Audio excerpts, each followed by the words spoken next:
Hello everyone, this is CJNovo992 and today we're back for another brand new video. And it has been, what, 2 weeks now, or near 2 weeks since me and you rounded up the Rangers news and a little thing we call the Rangers Roundup. It's all in the title. And I thought with the delicious news that actually dropped last night, that could have been its own video if I'm being brutally honest with you, but it did drop during my birthday and I thought instead of trying to force a video out in between my cokes, that's a drink. Ladies and gentlemen, behave yourselves. Everyone hugs, not drugs. I thought instead of trying to force a video out on my phone, I'll take a night to enjoy myself and we'll come back and reflect on everything that is Rangers and add the massive talking point in terms of Hampden with the interesting, curious Clement's comments regarding transfers, ins, outs and shaking it or boots. We wanted some things to discuss. We wanted a delicious Rangers roundup and ladies and gentlemen, we have that. So strap yourselves in. It's going to be a busy one. As always, ladies and gentlemen, if you don't mind hitting that like button, that'd be greatly appreciated. We were so close to a 44-week streak in terms of 1,000 likes of videos, but our Scotland versus Ellen Road video, I think, fell less than 50 short of the 1,000 likes. But we're back up to a 2-week streak, so if anybody could hit that like button, that'd be greatly appreciated. Oh, subscribing if you're new, as we're trying to reach 70k right here on the old channel. But I think we'll dive right into this bad boy and try to earn that like or subscription then, shall we? And I think we'll start with the news that dropped late last night then, shall we? The freshest, if you will, because I feel like the Clements comments, the transfer in and outs could get a bit dicey, could get a bit messy, so we'll save that for the ending part of the video. Let's start off then. We are going to be playing our home games to start the season off at Hampden, and if you remember when we done the roundup when this news officially dropped, what, about 3 or 4 weeks ago, there was going to be a delay in Ibrox and it wasn't going to be ready. There was one place I didn't want to end up, ladies and gentlemen. You remember what that place was? It was Hampden. Not only did I dislike the stadium, dislike the atmosphere that's often created in the stadium, but I just know, ladies and gentlemen, that I'm going to be the one that sat directly behind one of the goals. It'll be me and my one. I just know it in my heart, ladies and gentlemen, but taking my own sadness away from it, that is where we're going to be starting. It's at the Nation Stadium. It's been signed, it's been sealed, it's been officially delivered. Rangers will be hosting their home matches until the 5th of September, and if you look at that in terms of league football, what does that mean? That means Ross County and Motherwell, which was actually one of the best case scenarios that I had hoped a couple of weeks ago when we broke down the fixtures and we released. I was like, I would love to be back at Ibrox for that game versus Hibs. That's what I tried to put out there, that's what I wanted, and right now when you look at that on paper and just on the surface, it sounds like it is, because again, it is running just to the 5th of September. The next home match after that is the 28th of September versus Hibs, and that is all sunshines and rainbows if you look at it on the surface level. And I think a lot of people actually are saying, well, that's great, then Ibrox will be ready, but that is what's important, sorry, I should say, in terms of this video, is the agreement that's in place to run to the 5th of September is what the SFA has given us. That is what they've signed off. It's got no confirmation on the fact that Ibrox will be ready after that date. That is what the SFA has given Rangers, because there's Nations League games in terms of Scotland coming after that, and that is them finished. That's them helping us out as much as possible. Now, I hope and pray Ibrox again will be ready, but there is no official confirmation just yet. Again, we are due to get an update at the end of July, or near the end of July, from missing hide-and-seek champion John Bennett, ladies and gentlemen, from the time period, and maybe give us a bit more of a schedule on where we're going to be. But sorry to pop anyone's balloon and thinking, well, it's going to be all great, we're only missing this 2 games to the 5th of September. No, officially, that's just what the current agreement runs to. It could be extended beyond that if needed. We could be moving elsewhere, or what I hope, ladies and gentlemen, Ibrox will be ready. But we've only discussed the league football right now in terms of the home games that we played at Hampden. There's also potentially another game in terms of a home cup game done if we get a home draw early in the competition, which will then be played at Hampden. But we can't talk about that, we can't reflect on that until the draw is done. We might get an away draw, we might get a home draw, we don't know, but there is a potential cup game there as well. But the big game for me is the game that isn't yet drawn and obviously put on the old stat sheet in terms of this, and that's of course the Champions League qualifier, which will obviously be played at Hampden. And that brings another very interesting conversation point that has really started to spiral, with people discussing it not only here in the comment section below, but just all over social media. And that is, if we play a Champions League qualifier at Hampden, if we play one game at that European competition. Does that mean even if Ibrox is ready going forward, we need to play all our European games at Hampden? And that is a very, very good question, and a question that never really came on my mind a couple of weeks ago. But obviously, I've tried to look at it as best as possible. Again, the rules seem to change quite regularly these days, but the official rule states that we can play a qualifier at one stadium and move on and back to our stadium or another stadium in terms of group competition. So if we play the qualifying game at Hampden, we win it, we get through to the group stages, we can then go to Ibrox if Ibrox is ready. However, where it changes, ladies and gentlemen, is if we do get to the group stages of the Champions League and play one match at Hampden, we need to play the rest of the competition at Hampden, even if Ibrox is ready. That's the official rules. That's UEFA's rules. Now, again, they might change it. They might be nice. They might bend this as they've done it. I know some people say, oh, but have you seen this case? I get it, but the laws are what it states, ladies and gentlemen. So if we play one Champions League, if we qualify for the Champions League, play one group stage, even if Ibrox is ready, it's Hampden all the way. And for me, that scares me, and I'm not piling on my displeasure for Hampden. I've always disliked it. You know that if you've watched the channel for many, many years. I just hate it. It's so far away from the park. It's no got that intimidation factor. And I think when you're a team like Rangers, up against the teams you play in the likes of the Champions League, even in the Europa League now, you've seen the teams that's there. The atmosphere that's been able to be created at Ibrox has been such an important factor to our success. And it's not the Rangers fans or bumming themselves up or anything like that, or talking about their own fan base. No, it's actual players, established players, guys that's been around the block talking about getting there and going, holy crap, we've heard it for the Porto manager, the Braga manager. It's a well-known fact that Ibrox is a difference maker with the atmosphere that can be created. So that does scare me to death, especially with the new Champions League formats and all that malarkey. We probably really needed Ibrox. So again, ladies and gentlemen, keep everything crossed that Ibrox will be ready, because it could be an important factor in our success and earning the money. But again, you've got to get to the dance if you fancy shaking the old jacksy, and that starts with a qualifier, and like it or no, that'll be at Hampden. But back to the overall details into the deal, because in usual sort of Rangers statement fashion, and normally then they tell us the full story and everything regarding the ins and the outs. And I feel like you go to the SFA statement, you look at the Queen's Park statement, you get a wee bit more a picture of what's actually going on regarding this entire deal. So let's get a wee bit into that then, shall we? And we got more information from the official SFA statement that confirmed that Rangers will be funding the growth programme. Now, I'm not talking about Messi getting steroids at the young age to get more juice than Homelander. Nah. I'm talking growth in terms of the grass, which is fair in my opinion, and probably something we should have included, because again, people might moan and grumble, and it could be something you could jump on. Oh, there's more money going out because of that. It's your mess. Now, from that statement, and obviously Queen's Park official statement as well, they have confirmed that they have actually moved the fixture in favour of Rangers, as they were due to play a game on Saturday the 10th of August versus Livingston, but it's now going to be played Friday the 9th of August at 7:45. So that fixture has been moved. So shout out to Queen's Park, and again, well done to the SFA. Now, I know there's some random don for Livingston that's gone out there and tweeting out and everything like that, but again, we all know what it is, you know what I mean? Nobody's even heard of this guy, nobody knows who he actually is, but he's obviously sees an opportunity to fire someone out there, knowing he's going to get a reaction from the people that hate Rangers, to give him a bit of attention that he's clearly craving, get a wee bit of spotlight, a wee bit out there and everything like that, but all that is just petty nonsense in my opinion. I mean, it's got nothing to do with the Livingston manager coming out and moaning here, well, it does this or does this, or so the stuff that comes out here and says, oh, it should be played on the Sunday. That is just needless nonsense, and it's just clickbait stuff. Rangers can't play on the Sunday because there is the potential of European football, which will obviously be the Tuesday. So if we just sit back and look at the facts, there's no point in these clickbait articles or firing out your bitter wee tweets, pandering for attention. Sit back, do what you're told, and actually be honest and just say the facts. And that's what the facts are. That's why it's been moved to the day before rather than the day after, because there is a thing called European football, and some of the clubs in Scotland actually play it. And that's kind of it regarding the old Hampden deal. The only other thing that you can sort of see, and maybe I should address because it should be addressed for the last time, is, well, you've made all this noise about Dundee and they're getting points deduction and and I feel silly for doing this, because I feel like those that actually want to have a footballing conversation and that, and can let their bias and their hatred and their agendas go, know how these situations are completely different in every single aspect. But just for the sake of it, because I know every time we talk about this, like, haha, you wanted this for Dundee, now how's it the same? Oh, you are doing...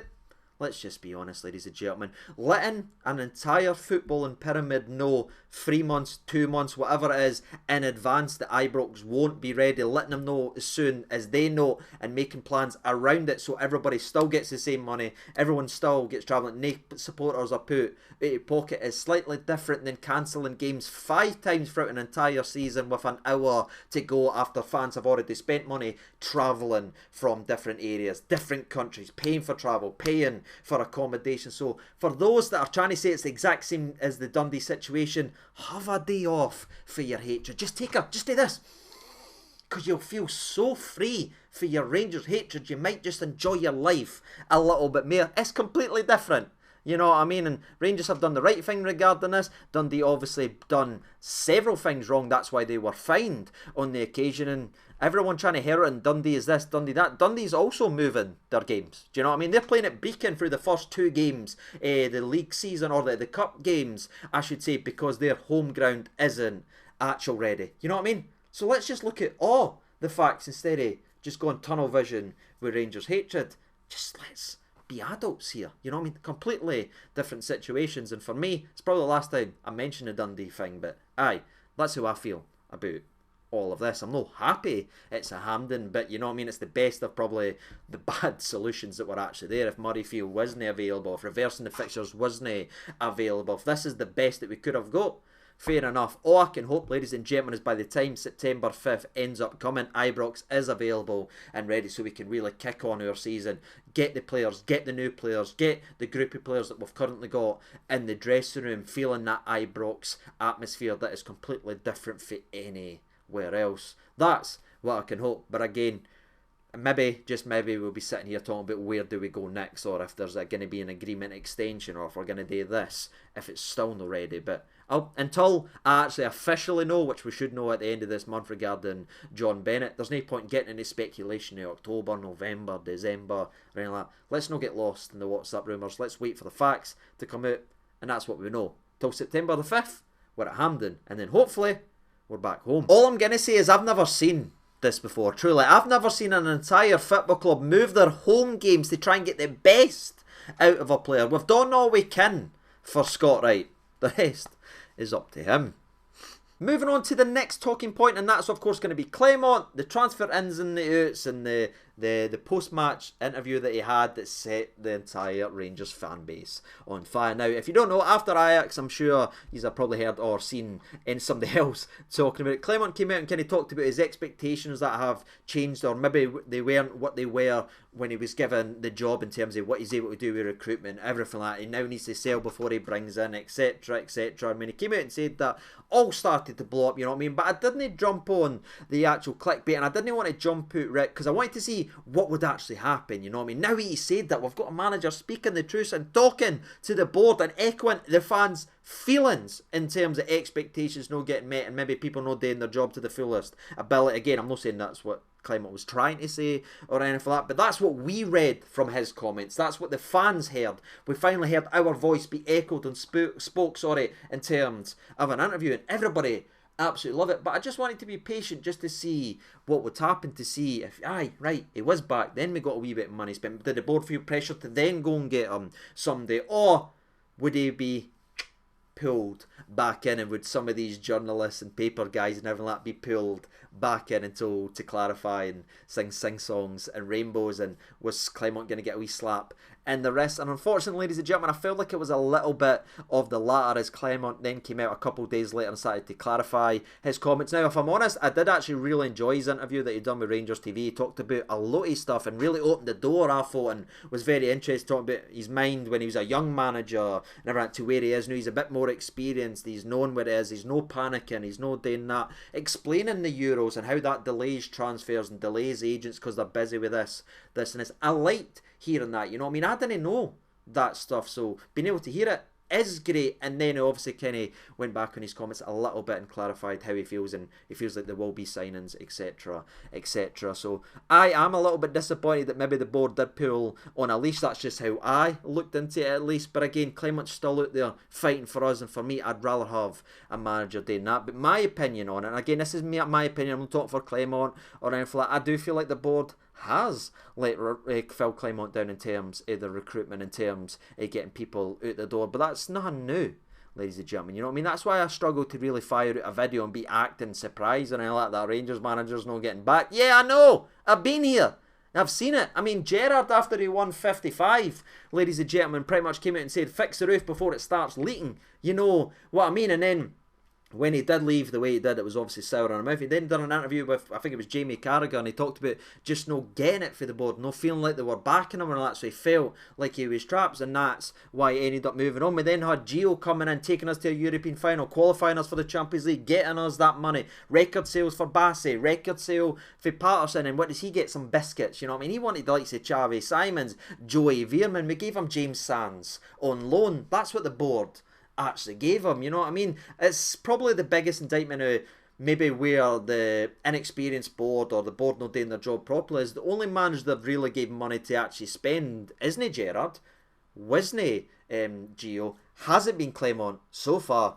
It was Michael Beale, and I think if you look at all four candidates, we gave the most money to the least experienced, and for me, that's damning. But where it would be really easy to be just continually negative and say this about the board and this needs to happen. I understand why people are frustrated. I understand. Listen, I see people in the street wherever I'm walking, people want to sit up and talk to me about Rangers things, and that's what they tell me. Oh, you need to start saying this, or you need to... I understand why people are doing that, but also you have to put in the context as well. We are kind of got our backs up against the wall because of how badly we've done, not only in terms of the market, but the free agency market, especially, ladies and gentlemen. Everyone thinks, oh, it's great because they're free. There's a lot of wages being flung out there. We've got the highest wage bill. It's bloated. It is absolutely chronic. Some of the wages, some of these players who offer nothing and can't impact games or change games, the wages they're on strangles the mobility of this football club and the ability to bring in others. We really need to move duffers out, but duffers aren't moving. Do you know why,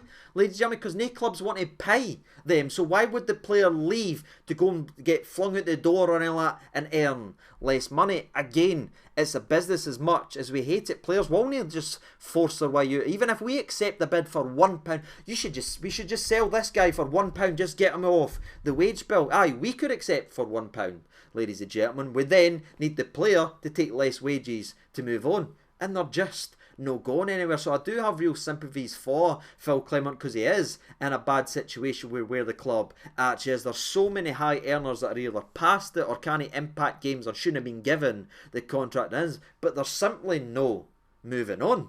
There's no much you can do about that unless a club's willing to come in, pay the money and pay them their wages. So aye, I feel bad for a laddie, but it's a mess that we've made again. And it's sad how many times you need to say that. And maybe my frustration then goes back to the board where I look at it. We've not got enough people with enough experience in running a football club and being good at this and good at selling people on. We've just not got it. We've maybe got guys that work hard. I've got no doubt that everyone's working their arse off at the board level and at certain levels of this football club, but they've not got the right experience. They've not been able to go there and do it, and I think their inexperience shines as we continually, and I mean continually, go into seasons with one hand tied behind their back. There's just always sun. Do you know what I mean? There's just always sun.